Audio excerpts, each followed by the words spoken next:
Well, thanks for coming in with Reverend Dr. J.W. Morrison, theologist, Central Coast, New South Wales, Australia. In our last chapter or last session, we learnt from Proverbs 22:7 that it's not good to let people stand over you psychologically.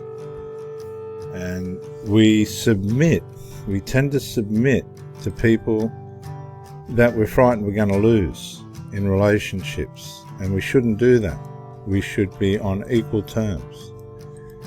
And we always feel like the borrower in a relationship that's out of order, rather than the lender. And again, a dysfunctional relationship will always make you feel like you owe something to that person. You'll always be digging deeper. You'll always be trying harder, and that person might be going in the opposite direction. So you have to comprehend what's going on. You cannot be underneath the person that you're in a relationship with. You have to be on equal terms. Because people in their sinful nature, they'll lead you where?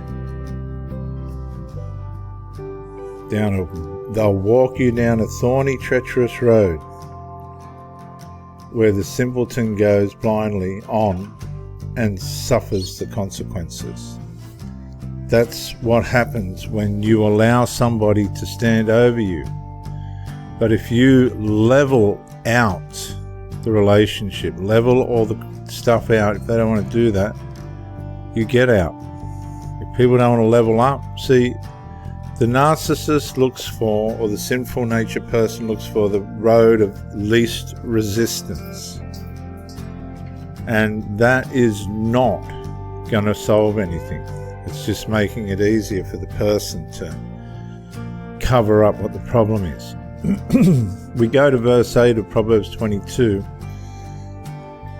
Those who plant injustice will harvest disaster, and their reign of terror will come to an end. And this could, man, if this ain't a dysfunctional relationship, goodness gracious, those who plant injustice will harvest disaster. It brings me to covert emotional enmeshment, incest, because you'll find that the flying monkeys, the toxic family members, the people that are psychologically collapsing because lights come into the family, they'll throw everything at you that they possibly can. They're going to make a disaster if you let them of your relationship. They're going to make a complete disaster of it. That's what they do. And they'll plant lies, they'll plant thoughts, they'll plant doubts, they'll plant corruption, they'll plant character defamations, they'll psychologically abuse. Your partner will be under such an assault behind the scenes. I have had ex-wives' children find out who I'm seeing and go and see them. I don't know what they were saying, because they caused all the trouble. The last one, the one that did all this, she was having an affair behind her husband's back, which we don't stand for here. We don't stand for that rubbish.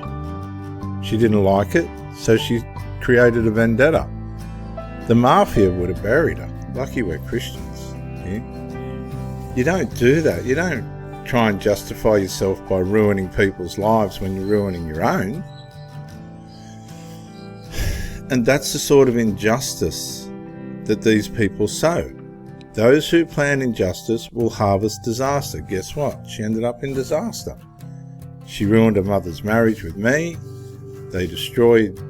She had terrible trouble in her own marriage by her own behaviour. She had a brand new car, beautiful car. She destroyed it in front of everybody, just neglected it. She didn't want the car. She wanted a different car. So she deliberately ruined the car so she could get the car she wanted. And these cars were unbreakable. Absolutely unbreakable. Beautiful diesel.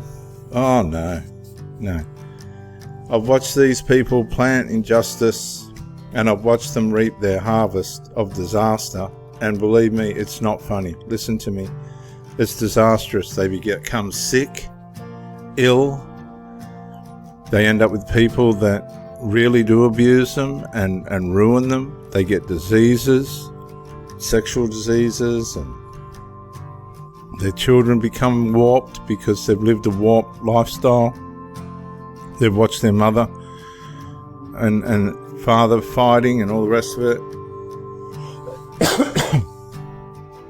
And their reign of terror comes to an end. That's why when the sinful nature starts to manifest in my relationships, and you've got triangulation and flying monkeys trying to wreck everything, and there's bananas flying everywhere, and there are plots, and they're waiting for me to fall.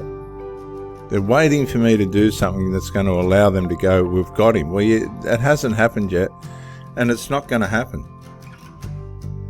That's why I stay on my game. That's why I stay close to the Lord. The sinful nature and the cronies of darkness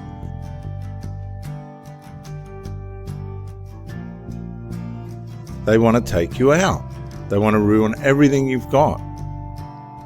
And I've watched it time and time again. I've just had them ruin another relationship. Just the powers of darkness. I just stand and watch now and go, oh, no. And unfortunately, these people that end up listening to the flying monkeys, the people that plan injustice and just try and ruin everything that they're jealous of and can't stand and they're conceited about, to try and get control back over the person that you're with, they end up in disaster, psychological disaster, financial disaster, spiritual disaster, health, physical health disaster, emotionally needing help at psychologists and psychiatrists, and they're suicidal, and they want to cut themselves, and they want to hurt themselves, and they are addicted to masturbation and all these self-deprivating addictions, and they're on addictions, and they're alcoholics, and they smoke their heads off, they're nicotine addicts, and you'll see them picking up the butts outside the casualty doorways at the hospital around where all the people smoke. They'll get the butts and light up the butts, get a couple of drags out of it, and it's a place of disease. These are the flying monkeys, and it ends up not good. You do not don't mess with people of light that are bringing good. When somebody's bringing good, why would you want to turn it into a disaster? We reap what we sow. If you plant injustice, you will be treated unjustly. Do you understand? We reap what we sow. If you're trying to destroy someone that's bringing good and being good, no, you forget that they've got family members as well that are watching and trying to understand why all this is happening. This is like, it's sad how they come to an end because they run into the wrong people. We're gracious people. I just walked away. I just not going to engage it. Then when apparently it was all my fault, I finished the relationship as well.